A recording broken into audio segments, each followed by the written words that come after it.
प्रयोजनमूलक हिंदी की गत श्रृंखला में हमने प्रयोजनमूलक हिंदी की परिधि और अभिप्राय के संदर्भ में प्रयोजनमूलक हिंदी के विविध आयामों पर विस्तार से चर्चा की थी। आज इस व्याख्यान में भाषा और उसके विविध रूपों पर अपनी बातचीत करते हुए हम हिंदी के संदर्भ में अपने विचार आपके सामने रखेंगे। वस्तुतः आज के समय में भाषा का व्यापक प्रयोग अनेक क्षेत्रों में हो रहा है। कहा गया है कि भाषा मनुष्य के भावों और विचारों को व्यक्त करने का माध्यम होती है। शब्द और अर्थ का संयोजन भाषा को निर्मित करता है।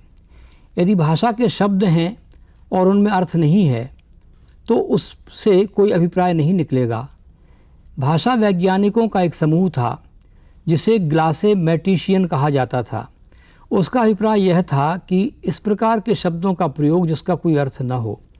अतः भाषा यदि अर्थवान नहीं होती तो वह संप्रेषण की किसी प्रक्रिया से नहीं जुड़ सकती और इस अर्थ में उसके भाषा होने का भी कोई अभिप्राय प्रमाणित नहीं होता। इसी संदर्भ में हिंदी साहित्य में तुलसी ने स्पष्ट कहा है, गिरा अर्थ जल वीचि सम कहियत भिन्न न भिन्न। गिरा यानी वाणी, अर्थ माने अर्थ है ही, गिरा अर्थ जल वीचि, जल और वीचि माने लहर। लहर और जल के समान वाणी और अर्थ का संबंध है, जो अलग अलग होते हैं फिर भी अलग अलग नहीं होते। जिस प्रकार जल से लहर उत्पन्न होती है, लहर जल से अलग है, फिर भी जल से उत्पन्न होने के कारण वह जल से अलग नहीं है। उसी प्रकार शब्द और अर्थ दोनों अलग अलग नहीं हैं। यद्यपि अर्थ शब्द से ही उत्पन्न होता है, फिर भी बिना अर्थ के शब्द का कोई अर्थ नहीं निकलता।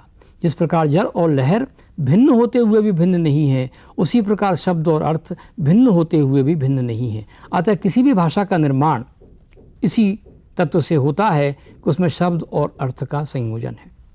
भाषा दो प्रकार से कार्य करती है। एक तो मौखिक भाषा जिसे हम अंग्रेजी में स्पोकन लैंग्वेज कहते हैं, और दूसरी होती है लिखित भाषा, जैसे कि हम रिटन स्क्रिप्ट में ढालते हैं, जिसे हम लिपि में लिखते हैं। आप देखिए कि मौखिक भाषा हम बोलते हैं तो उस भाषा में एक गुण होता है जिसे कहा जाता है इंटरचेंजेबिलिटी, अंतर्ग्राह्यता। तात्पर्य कहने का ये है कि एक व्यक्ति बोलता है और दूसरा सुनता है। वक्ता और श्रोता का ये संबंध भाषा में होता है। जब वही बात श्रोता बोलने लगता है तब वह वक्ता हो जाता है और जो वक्ता है वो श्रोता बन जाता है। लिखित भाषा को हम एक विशेष प्रकार की लिपि में लिखते हैं, जैसे कि अंग्रेजी वर्णमूलक लिपि में लिखी जाती है अल्फ़ाबेटिक में, और हिंदी नागरी लिपि जिसे कि हम सिलेबिक या अक्षरमूलक लिपि कहते हैं उसमें लिखी जाती है। भाषा को लिखित रूप देने का अर्थ ही यह है कि वह भाषा मानक भाषा है और उसके लिखित रूप का ही प्रयोग मौखिक भाषा के रूप में किया जाता है। और इस लिखित रूप का प्रयोग हम अनेक क्षेत्रों में करते हैं। विज्ञान का क्षेत्र हो, प्रशासन का क्षेत्र हो, व्यापार का क्षेत्र हो, तकनीकी का क्षेत्र हो, संचार का क्षेत्र हो, कोई सा भी क्षेत्र क्यों न हो। वस्तुतः नाम चॉम्स्की जैसे अमेरिकन इलेक्ट्रॉनिक वैज्ञानिक ने स्पष्ट रूप से कहा है कि इलेक्ट्रॉनिक में आधुनिक युग में भाषिक संरचना के एक तत्व को कंप्यूटर में स्वीकार किया गया है, जिसके माध्यम से एक भाषा से दूसरी भाषा में ट्रांसलिट्रेशन भी हो जाता है, यानी लिप्यांतरण भी हो जाता है, और ट्रांसफॉर्मेशन रूपांतरण भी हो जाता है। और यही कारण है कि अब बहुभाषी अनेक भाषाओं में मल्टी लिंग्विस्टिक कंप्यूटरों का हम निर्माण कर चुके हैं, और ये बात आज सभी युवा विद्यार्थी जानते हैं क्योंकि सभी कंप्यूटर के माध्यम से भाषाओं के प्रयोग करते रहते हैं। अतः भाषा का सबसे बड़ा तत्व है कम्युनिकेशन या संप्रेषण। संप्रेषण का अर्थ है समान प्रेषण। जिस बात को कहा जाए उसको उस अभिप्राय से समझ लिया जाए। अगर ये दोनों तत्व नहीं होंगे तो भाषा का कोई भी तत्व सार्थक नहीं होता। अतः भाषा के रूप में संप्रेषण को साथ में रखा गया है। संप्रेषण के बिना भाषा का कोई अभिप्राय स्पष्ट नहीं होता। उसी प्रकार भाषा के साथ संप्रेषण का अभिन्न संबंध हो जाता है। भाषा अनेक स्तरों पर कार्य करती है। उसका फैलाव बहुत बड़ा होता है। ये कहा जाता है कि मनुष्य को किसी ने अगर मनुष्य बनाया है तो वो भाषा है, अगर भाषा न हो तो मनुष्य ही नहीं होता। और भाषा का अर्थ क्या है कि जिससे संवाद एक हम उत्पन्न करते हैं और संवाद के माध्यम से हम संप्रेषण कर देते हैं। यही कारण है कि आज भाषाओं ने विश्व मानव समाज का, वर्ल्ड ह्यूमन सोसाइटी का निर्माण कर लिया है। भाषा के कई प्रयोग होते हैं। एक प्रयोग होता है सृजनात्मक प्रयोग। सृजनात्मक प्रयोग विशेष रूप से साहित्य में कार्य करता है और इसमें इस प्रकार की भाषा का प्रयोग किया जाता है जो व्यंजनापरक होती है, जिसके माध्यम से हम कल्पना की अभिव्यक्ति करते हैं। इसी को इतालवी एक दार्शनिक क्रोचे, उसने दो रूपों में ज्ञान को देखा है। एक तो सहजानुभूत ज्ञान, यानी जो अपने आप अंतर्वृत्तियों से निकलता है वो ज्ञान, और दूसरा वो ज्ञान जो हमारी विचारधारा का निर्माण करता है। जो ज्ञान विचारधारा का निर्माण करता है वो व्यावहारिक ज्ञान होता है और उस व्यावहारिक ज्ञान को ही प्रयोजन मूलक हिंदी के अंतर्गत रखा गया है। अतः प्रयोजन मूलक हिंदी का संबंध सृजनात्मक भाषा के प्रयोग से नहीं है, व्यावहारिक भाषा के प्रयोग से है। समाज में जिस व्यावहारिक भाषा का प्रयोग होता है उसी प्रयोग को हम प्रयोजन मूलक हिंदी के अंतर्गत रखते हैं। और इसीलिए प्रयोजन का अर्थ ही क्या है? प्रयोजन का अर्थ भी अभिप्राय है। ये कहा जाता है कि भाषा का मनुष्य ने निर्माण नहीं किया, उसे तो उसने अर्जित किया है। परंपराओं से हमें भाषा मिलती है और यही कारण है कि भाषा के संबंध में कहा गया है कि भाषा एक दिन का निर्माण नहीं है, वो अचानक नहीं बन जाती। सस्यूर नामक एक अमेरिकी भाषा वैज्ञानिक ने कहा है कि अनेक बोलियों का समूह ही भाषा होती है। हर भाषा में अनेक बोलियां होती हैं। हिंदी के संबंध में हम स्पष्ट रूप से कह सकते हैं कि हिंदी में अनेक बोलियां हैं। देखिए, कन्नौजी है, ब्रज है, अवधी है, मैथिली है, मगही है और बहुत सारी छत्तीसगढ़ी है। अनेक भाषाएं हिंदी में पूर्वी पश्चिमी हिंदी के रूप में उसे बांट दिया गया है। कभी बिहारी हिंदी, राजस्थानी हिंदी उसे कहा जाता है। इस तरह अनेक बोलियां, अंग्रेजी में भी इसी प्रकार अनेक बोलियां हैं और फ्रेंच में भी अनेक बोलियां हैं, मराठी और गुजराती में भी अनेक बोलियां हैं, लेकिन उनकी जानकारी हमको नहीं होती क्योंकि जो भाषा हमारी अपनी नहीं होती उसकी बोलियों से हम परिचित नहीं होते। हम उसी भाषा के मानक स्वरूप से परिचित होते हैं जिसका कि सारा समाज उपयोग करता है। हिंदी के संदर्भ में अगर हम देखते हैं कि अनेक बोलियों से एक भाषा बनती है तो हम इस निर्णय पर पहुंचते हैं कि दुनिया की तमाम भाषाएं अनेक बोलियों से ही निकली होंगी। उस भाषा की अनेक बोलियां होंगी और बोलियों के एक समूह को भाषा कहा गया होगा। फिर एक सवाल आता है कि बोली और भाषा में क्या अंतर है? बोली और भाषा में अंतर ये है कि बोली क्षेत्रीय होती है।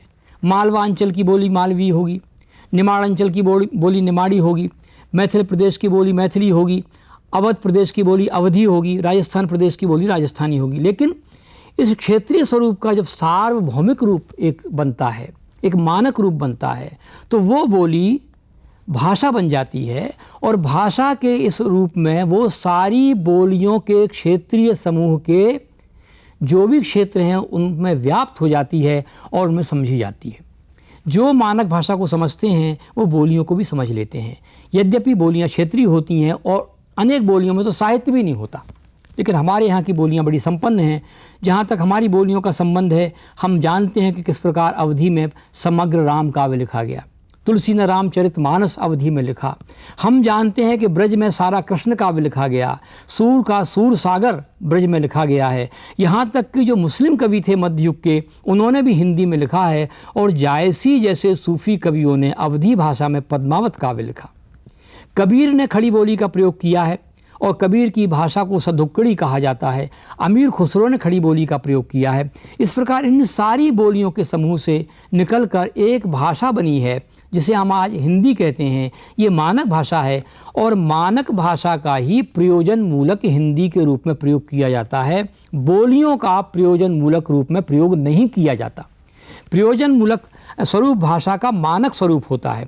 अतः जो बोलियां हैं वो भाषाएं जरूर हैं, बोलियां जरूर हैं, लेकिन वो प्रयोजन मूलक नहीं होती। अतः प्रयोजन मूलक हिंदी के संदर्भ में आपको यह जानना अत्यंत आवश्यक है कि जो भाषा मानक भाषा होती है वही भाषा प्रयोजन मूलक के रूप में प्रयोग में लाई जाती है, क्योंकि उसी का ही क्षेत्र बड़ा होता है और वही प्रशासन में, विज्ञान में, तकनीक में और शिक्षा के माध्यम के रूप में प्रयोग में लाई जाती है। भारतीय संविधान में पिछले हमने आपको व्याख्यान में कहा था कि भारतीय संविधान में किस प्रकार 3431 अनुच्छेद के अंतर्गत हिंदी को राजभाषा माना गया है। ये हिंदी जिसे राजभाषा माना गया है, यही प्रयोजन मूलक हिंदी है। राजभाषा के रूप में जिस हिंदी का प्रयोग पूरे देश में होता है या होना है या हो सकता है, उसे ही हम प्रयोजन मूलक हिंदी के रूप में जानते हैं। अतः प्रयोजन मूलक हिंदी किसी भी भाषा का मानक स्वरूप है, उसका बोली स्वरूप नहीं है। यद्यपि किसी भी भाषा के मानक स्वरूप का निर्माण उसकी विभिन्न बोलियों के माध्यम से ही होता है, जैसा कि भारत में पाणिनि ने माना है, जैसा कि अमेरिका में सस्यूर ने माना है। संसार के सारे भाषा वैज्ञानिक, चाहे ब्लॉक हो, चाहे ट्रेगर हो, कोई भी भाषा वैज्ञानिक हो, चाहे पाइक हो, कोई भी भाषा वैज्ञानिक हो, तो उस बात को स्वीकार करता है कि अनेक बोलियाँ एक भाषा, और यही हम प्रयोजन मूलक हिंदी के रूप में देख सकते हैं, जान सकते हैं। इन अलग अलग रूपों से जब भाषा बनती है तो उसका एक मानक स्वरूप विकसित हो जाता है, और इस मानक स्वरूप का प्रयोग होता है। मानक स्वरूप में किसी भी अर्थ को व्यक्त करने के लिए एक ही शब्द का प्रयोग होता है, क्योंकि वह एक शब्द ही उस अभिप्राय को व्यक्त करने के लिए पर्याप्त होता है, और इसीलिए व्यापक भाषा समूह के रूप में कोई भी प्रयोजन मूलक भाषा बन जाती है। आज हिंदी का एक राष्ट्रीय स्वरूप है राजभाषा के रूप में। ये राजभाषा के रूप में जो स्वरूप है, देखिए हिंदी कितनी विचित्र भाषा बनी है। हिंदी में उर्दू के भी अनेक शब्द हैं, हिंदी में अंग्रेजी के भी शब्द हैं, हिंदी में फ्रेंच के भी शब्द हैं, कई भाषाओं के शब्द हिंदी में आ गए हैं जो हिंदी की प्रकृति के अनुकूल है। फिर भी संस्कृत के तत्सम मूल रूपों से हिंदी निर्मित हुई है, क्योंकि हिंदी के शब्द समूह में जितने भी प्रकार हैं, देशज शब्दों के, विदेशी शब्दों के और उर्दू शब्दों के, और इसी तरह से तत्सम शब्दों के, तद्भव शब्दों के, उनमें अधिकांश शब्द संस्कृत से ही निकले हुए हैं, क्योंकि संस्कृत से ही हिंदी भाषा का निर्माण हुआ है। हमारे एक शब्द है आकर, जिसे अंग्रेजी में कहेंगे कोर्स या ट्रेजर। आकर माने खजाना। संस्कृत ही हिंदी के शब्द समूह की आकर भाषा है, खजाना है, उसका ट्रेजर है, और उससे अधिकतम शब्द आए हैं। फिर भी हमारी हिंदी में देशी शब्द भी अनेक आ गए हैं। अंग्रेजी के शब्दों की तो भरमार हो रही है और वो हिंदी का रूप बिगाड़ रही है, लेकिन कई बार हम देखते हैं जनसंचार माध्यमों में, बहुत पहले कई टीवी चैनलों पर मैंने देखा था कि अंग्रेजी के अधिक शब्दों का हिंदी समाचारों में प्रयोग होता था, लेकिन धीरे धीरे उन्होंने अनुभव किया कि ये प्रवृत्ति ठीक नहीं है, और इसलिए वापस फिर वो हिंदी के शब्दों का प्रयोग करने लगे। तो संस्कृत इसकी मूल भाषा है, लेकिन हिंदी खड़ी बोली हिंदी, इसे खड़ी बोली क्यों कहा गया? अगर आप पूछ सकते हैं मुझसे सवाल कि खड़ी बोली क्यों कहा गया। देखिए हिंदी में क्या है, खड़ी बोली माने खड़ी पाई, जाता है, गाता है, आता है, भाता है, सब में खड़ी पाई है। ये खड़ी पाई आपको ब्रज में नहीं मिलेगी। जैसे उड़ जहाज को पंछी, फिर जहाज पे आवे, आया नहीं कहेंगे ब्रज में, आवे, आई की मात्रा आ जाएगी, औ की मात्रा आ जाएगी, हैं। रघुकुल रीत सदा चली आई, इस तरह से अवधि में भी ऊ औ ये शब्द आएंगे। खायो आएगा, मैया मेरी मैं नहीं माखन खायो, लेकिन हिंदी में क्या होगा, माई मेरी मैं नहीं माखन खाया। इस तरह उसको हम हिंदी में रूपांतरित करेंगे। तात्पर्य कहना चाहिए खड़ी पाई का जिसमें प्रयोग होता है वो खड़ी बोली। अगर आपसे कोई पूछे खड़ी बोली क्या है, पहले ये बोली क्यों थी, इसलिए कि पहले ये भाषा नहीं बनी थी, इसका पुराना नाम है ये बोली। ब्रज भाषा थी, अवधि भाषा थी, अब ब्रज और अवधि बोलियों के रूप में बदल गए हैं। कई बार क्या होता है कि एक बोली भाषा बन जाती है और कई बार भाषाएं बोलियां बन जाती हैं उनके प्रयोग से। तो हिंदी के संबंध में सही है, क्योंकि जो खड़ी बोली थी, जिसे हम बोली डायलेक्ट मानते थे, वो आज भाषा बन चुकी है। और न केवल भारत में, बाकी संसार में जहाँ जहाँ भी हिंदी का प्रयोग होता है, सीखी हुई हिंदी का प्रयोग होता है, दूसरी भाषा के रूप में हिंदी का प्रयोग होता है, वो खड़ी बोली ही है जिसका हिंदी के रूप में प्रयोग हो रहा है। वो अमेरिका में हो, इंग्लैंड में हो, जर्मनी, जापान, मॉरिशस, फिजी, कहीं भी प्रयोग हो उसका, वो खड़ी बोली भाषा है, वही हमारी मानक भाषा के रूप में आ चुकी है। अब इसी भाषा का हम प्रयोग करते हैं। देखिए हम बोलियां बोल लेते हैं, लेकिन जो व्यक्ति भाषा सीखता है, जैसे हम अंग्रेजी सीखते हैं, अंग्रेजी हम कैसी बोलेंगे, जो मानक अंग्रेजी होगी। हम अंग्रेजी बर्मिंघम की अंग्रेजी नहीं बोल सकते हम, या हम टेक्सास की अंग्रेजी नहीं बोल सकते, लॉस एंजल्स की अंग्रेजी हम नहीं बोल सकते, क्योंकि वहाँ जो डायलेक्टिक जो वहाँ पर टंग है, उसमें जो उच्चारण होते हैं बहुत विचित्र टाइप के होते हैं। यानी मैं आपसे स्पष्ट रूप से कहना चाहता हूँ, अगर लीड और मैनचेस्टर आप चले जाएंगे यूके में, तो आपको दोनों जगह की अंग्रेजी का उच्चारण अलग अलग मिलेगा। इवन स्कॉटिश अंग्रेजी का और लंदन की अंग्रेजी का आपको उच्चारण अलग मिलेगा। आप चले जाइए कानपुर में और इलाहाबाद में, वहाँ जो हिंदी बोली जाती है वो उस हिंदी से अलग उच्चरित होती है जो कि पटना में बोली जाती है। जो कि इंदौर में बोली जाती है, ये अलग अलग हिंदी। लेकिन जिसका मानक स्वरूप है, जो व्यक्ति हिंदी सीखता है या जो व्यक्ति अंग्रेजी सीखता है या जो व्यक्ति कोई भाषा सीखता है, उस भाषा के वो बोली स्वरूप का प्रयोग नहीं कर सकता, उसे उसके मानक स्वरूप का ही प्रयोग करना होता है, क्योंकि वो मानक प्रयोग ही सीखता है, वही प्रयोग वो सीख पाता है जो कि मानक होता है। इसलिए सीखी हुई भाषा सदैव मानक होती है, बोली हुई भाषा मानक हो अथवा नहीं हो। जिनकी मातृभाषा हिंदी है, जो खड़ी बोली में लिखते हैं, अगर वो इलाहाबाद के हैं तो आप देखिए उनकी बोली में इलाहाबादी ढंग आएगा, वो लिखेंगे मानक भाषा। सुमित्रानंद पंत हैं, मानक भाषा में लिखेंगे, लेकिन बोलेंगे वो इलाहाबादी भाषा में। तो जो भाषा हमारी पहली भाषा होती है, हमारी जो मातृभाषा होती है, उसमें बोलियों का रूप हमें व्यापक रूप से मिलता है, बाकी दूसरी भाषाओं में हमें नहीं मिल सकता, और इसीलिए मानक भाषा का ही व्यापक महत्व है। अब इस भाषा का प्रयोग हम कहाँ कहाँ कर सकते हैं और हमें कहाँ कहाँ करना चाहिए। देखिए, साहित्य में जिस भाषा का प्रयोग होता है, मैं आपको बता ही चुका हूँ, उस भाषा को कहा जाएगा सर्जनात्मक भाषा, और वो भाषा कल्पना की भाषा होगी। वियोगी होगा पहला कवि, आह से उपजा होगा गान, उमड़ कर आँखों से चुपचाप बही होगी कविता अनजान। ये क्या इमेजिनेटिव है, कल्पना परक भाषा है। प्रयोजन मूलक हिंदी का सबसे महत्वपूर्ण उपयोग होता है माध्यम भाषा के रूप में इसका प्रयोग।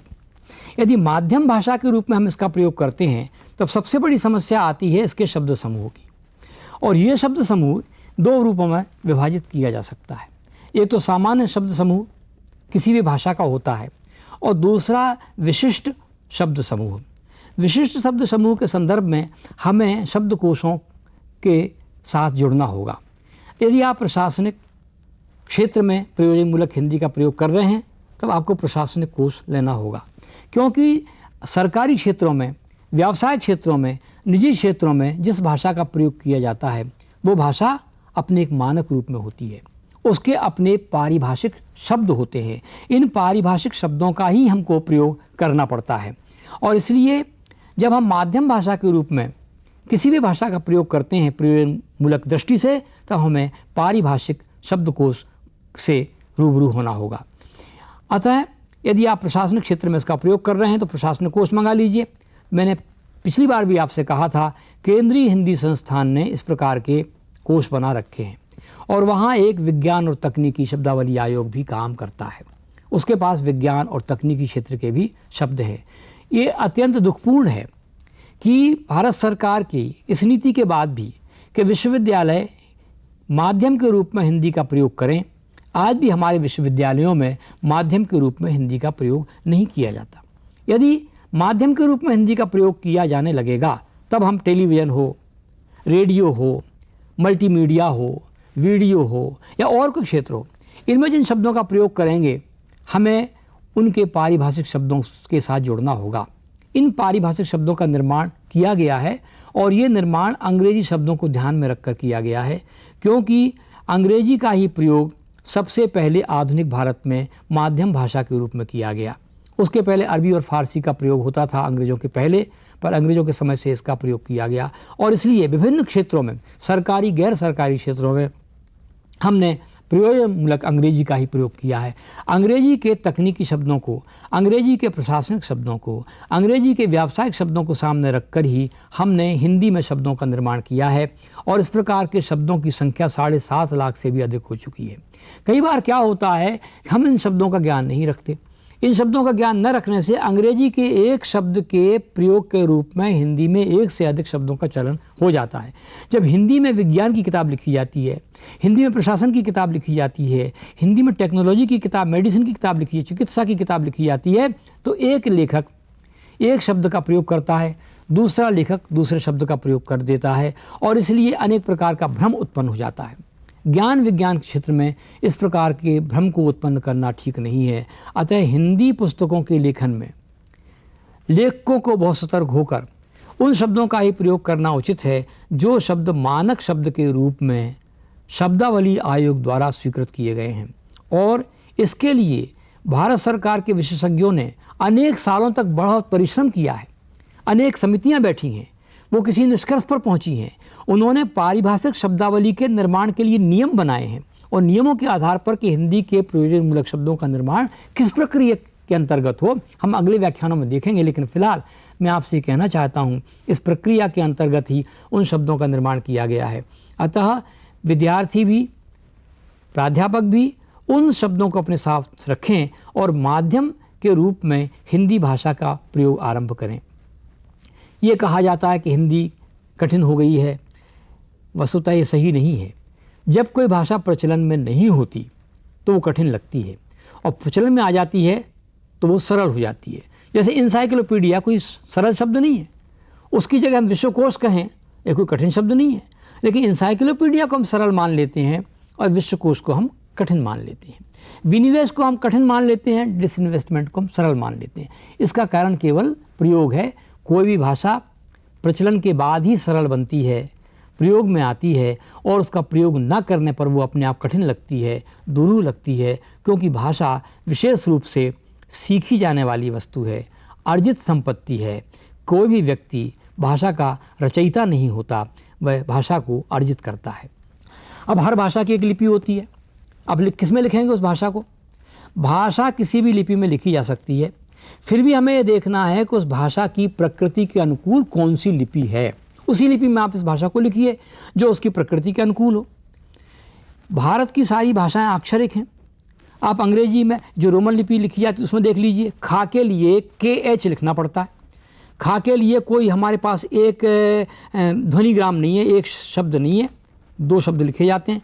क्योंकि यूरोप की भाषाएं इस प्रकार की नहीं है कि उनमें महाप्राण ध्वनियाँ हों। महाप्राण ध्वनियों का तात्पर्य जिसमें सांस अधिक लेना पड़ती है, उसे कहते हैं महाप्राण ध्वनियाँ। जैसे हमारे यहाँ खा है, घा है, झा है, जा है। हमारे यहाँ महाप्राण ध्वनियों के लिए, इसे अंग्रेजी में एस्पिरेट साउंड्स कहते हैं, हमारे यहाँ महाप्राण ध्वनियों के लिए अलग प्रतीक चिन्ह हैं, लेकिन रोमन में नहीं है। इसका अर्थ यही हुआ कि हिंदी और भारतीय भाषाओं को अक्षर मूलक लिपि में लिखना ही सुविधाजनक है। इसीलिए हमने नागरी लिपि को स्वीकार किया है, क्योंकि नागरी लिपि संस्कृत में उपयोग में लाई जाती है। और दक्षिण भारत के संबंध में भी मैं कहना चाहूँगा कि तमिल भाषा की जो लिपि है वो भी ब्राह्मी लिपि से ही निकली है, और नागरी भी ब्राह्मी से निकली है। इसलिए इस संदर्भ में भी हम नागरी लिपि का प्रयोग करते हैं। और सारी भारतीय भाषाओं के लिए यदि नागरी लिपि का प्रयोग हम करते हैं तो बहुत अच्छा होगा। मैं तो हिंदी के संबंध में बात कर रहा हूँ। हिंदी का प्रयोग नागरी लिपि के संदर्भ में होता है, और इस प्रयोग को हम करते हैं, और इस तरह से हमारी जो लिपि है बड़ी संपन्न है और समुन्नत है।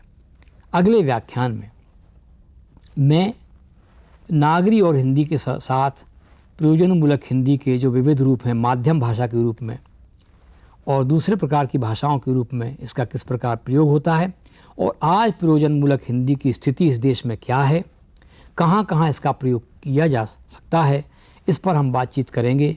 आज हमने इसके विविध रूपों पर बातचीत की है, अगली बार हम इसके विविध प्रयोगों पर बातचीत करेंगे, और इस तरह अगली श्रृंखला में हम प्रयोजनमूलक हिंदी के उन प्रयोगों के सामने खड़े होंगे।